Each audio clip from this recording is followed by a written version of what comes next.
Thank you, Ron, for that introduction. I'm going to get you on the phone with my mother immediately when we finish to repeat that for her.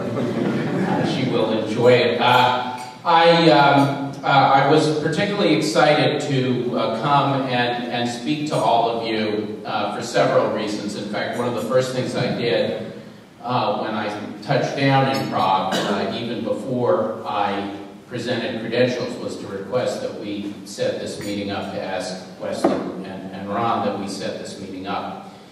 For the following reasons. First, I believe that all of you are actually the front line in the fight against corruption. My belief stems in part from the one of the great tenets of Czech-American national friendship, which is our shared allegiance to democratic values. You cannot have political freedom without economic freedom. You must have free markets, and corruption distorts free markets, and the business leaders of any community, of any country, are actually one of the pillars on which the political freedom, the most cherished values that we have, rests. So all of you are on the front lines of the battle against corruption, whether you like it or not.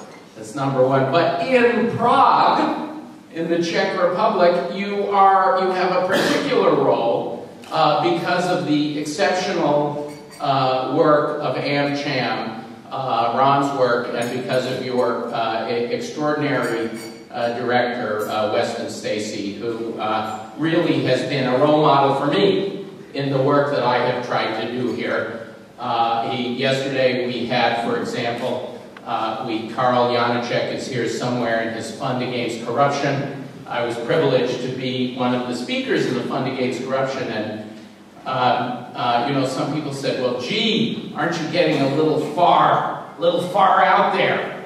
You know, are you crossing the line of diplomacy? Are you being too engaged? I said, well, compared to Weston, this is nothing. So Weston, you've been a wonderful role model and a wonderful leader, and really, I think what AmCham does here should be replicated. We're going to talk about this. It should be replicated throughout the region and around the world because of that first point that I made, because business is on the cutting edge of defending markets and therefore is the foundation of our freedom. And then the third and final reason I wanted to come and talk to all of you was because I actually believe mostly what we want to do is listen. I actually believe, and this is part of the program that we implemented in the White House, I actually believe that a very important part of making reform systems work is to have a vigorous two-way exchange. I certainly don't have all the answers. Weston, you have 90% of the answers. Even Weston doesn't have all the answers. And very eager to come and talk to you to hear from you about what the problems are, what the solutions should be, what the role of the United States Embassy can be in this work, how we can work together in the same way that the United States was a partner in the establishment of an independent Czechoslovakia through the Pittsburgh Declaration, in the same way that the United States was so proud to partner with the Czech people and the Czech nation to defeat Nazi tyranny, to liberate the country, in the same way that the Glorietta, that beautiful white building behind the United States Embassy, which flies the American flag, was a symbol of freedom in communist times. And together, we defeated communism, and together have partnered for the extraordinary success of the Sametova Revolution, of the Velvet Revolution, the past 20 years, which see, I have visitors who were here, and I should acknowledge my friend and visitor, George Dallas, from the head of the Business Ethics Committee of the International Corporate Governance Network, is here as well. and he's come in to help brainstorm with us about ways institutional investors can also support the corruption fight. And George and others have remarked to me, wow, Prague has changed so much over the decades since the Sametova Revolution. It has, and the United States was a partner with the Czech Republic in that, and now we have a new battle. It is no less of a battle than the fight against any of these other forms of tyranny, and that is the battle to eliminate corruption. And I'm going to tell you I'm going to tell you a story, and it's a sobering one. I don't, and I'll skip to the end of the story, I don't believe that we will ever eliminate corruption. My friend Bo Biden, the Vice President's son, who is the Attorney General of Delaware, and one of the privileges of being the guest of honor at the Speaker's Series, I get to do name dropping. I get to drop all the names I want. We had a regional conference in Zagreb, Croatia, of all the United States embassies who work on this. Regionally, 20 countries were represented, and we brought in the champions from each country, just one or two from within government, to do a working level. We had prosecutors, we had judges, we had civil society president. And we worked on these issues, very working level meeting, and Bo Biden came all the way from Delaware to talk about his experiences as the chief law enforcement officer in the state of Delaware and fighting corruption there. And Bo said something that was very, that stuck with me more than anything I heard over the days of that Zagreb conference, which was that saying of his grandfather that fighting corruption is like mowing the grass. You mow it down, it just comes back up again, okay? And that is the reality of what we want to do, but we can do some weed control, okay? We can manage this process. I just want to give you some very brief reflections on my time in the White House as to how we can do this. The president, I had multiple tasks in the White House. That title of Special Assistant to the President and Special Counsel to the President for Ethics and Government Reform technically covered every single thing the Obama administration did for 2 years. So I had a very broad portfolio, and I worked on financial regulatory reform issues, and worked on campaign finance issues, whistleblower issues, a variety of things. But one of the important issues was the ethics portfolio, and the president laid down a challenge for me in the presidential transition. He said, I want this to be the first scandal-free start of any administration in modern presidential history. And I have a photograph. Unfortunately, I probably should have brought some of these photographs to show you. I have a photograph. The White House photographer is always there. They're recording everything for history. I have a photograph of him telling me this, and you can see the look on my face. He's very earnest, and the look on my face is, yeah, right. Because having practiced law in Washington for 20 years, having represented businesses and political officials who got in trouble, and having, as Ron told you, having gone after the corrupt individuals, I know that it is like the grass. It's just, you can't get rid of it. But amazingly, I have a nice large slide of a Time magazine story, which my colleague Ben Rockwell, who works on these issues with me at the embassy, will vouch for. Amazingly, we did it. If you think, there were no Whitewaters, there were no Iran-Contra scandals. We had no big scandals, frankly, no small scandals of any kind. It was very boring for the scandal sheets. Other parts of the newspaper were very engaged. We had no scandals. We managed in the executive branch to eliminate the usual petty corruption large and small that occurs in the United States like every place else. And I just wanted to reflect very briefly on how we did that and draw a couple lessons for the work that we're doing together with you, with all of you, with AmCham, and with all of you here in the Czech Republic. Lesson number 1, tone at the top.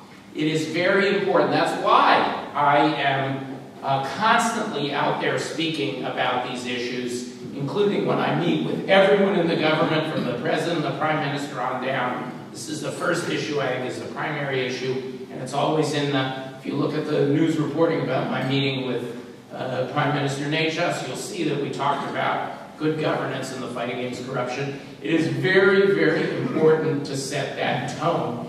In the Obama administration, we did this by having the president be very outspoken. For example, the first day, his first full day in office, the first memo he signed, come visit me in my office, he gave me the pen. The first memo he signed was an executive order implementing our ethics rules. And we always thought, every day as we set the agenda of the day, we thought, how can we also broadcast this message, set this tone at the top, because this is important.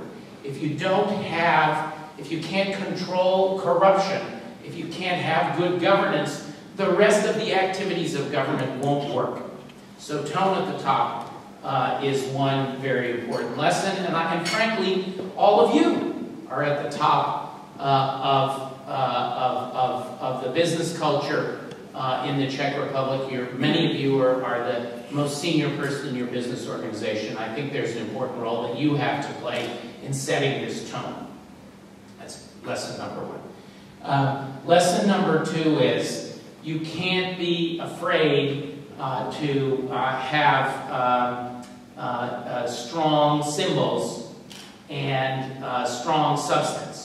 In our administration, the symbolism was the lobbyists.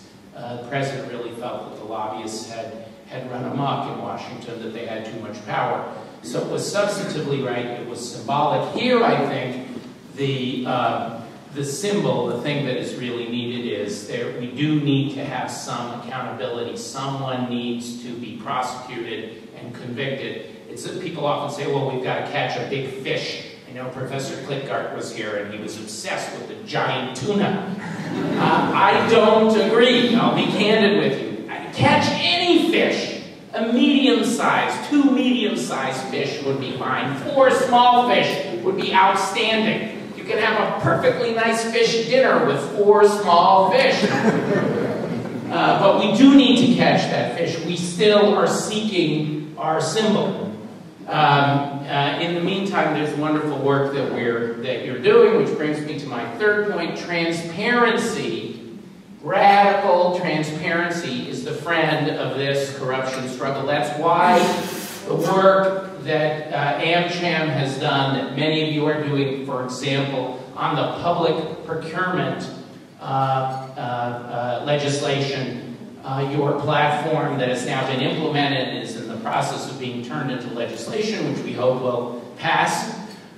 It's all about transparency measures. In the White House, the way we did this was, after establishing the tone at the top, putting our tough lobbying rules in place, we then had to decide. Some people said, well, if you're going to be so tough on the special interests, shouldn't you keep them out of the White House altogether and bar the doors?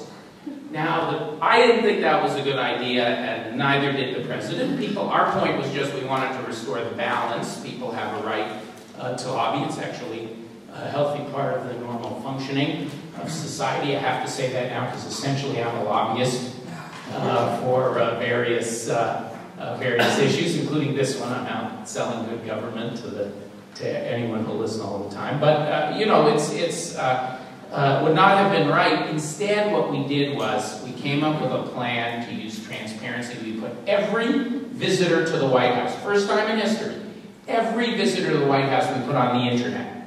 So that it's not for me to judge who is a lobbyist, who isn't a lobbyist, why are they there, is it legitimate or not. We let the American people and the media judge. And if you go to the White House website, you will see we put down who visits, who they're visiting, what time they arrived, what time they left, what room they went to, and what the purpose of the visit was.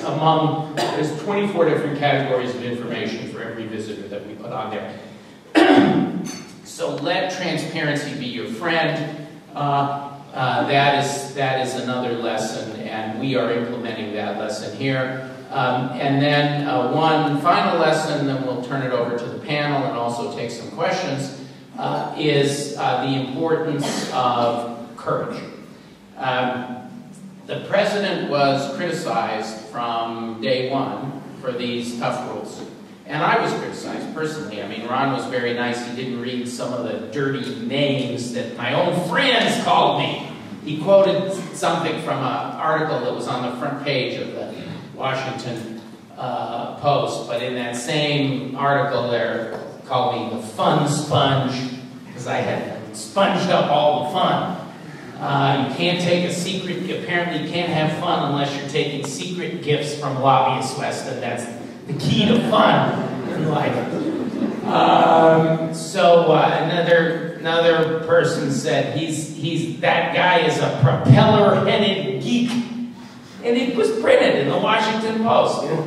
And there's a series of not very pleasant names, and actually I joke about it, but it actually, for anybody here who has ever tried to do the right thing in a corruption case, it can get very uncomfortable, because when you are publicly fighting, people will fight back. If you put your head above the trench, they are going to shoot at you. And you need to have a very, very strong stomach to sustain that constant level of criticism. And I had friendships that ended over the work I did in the White House.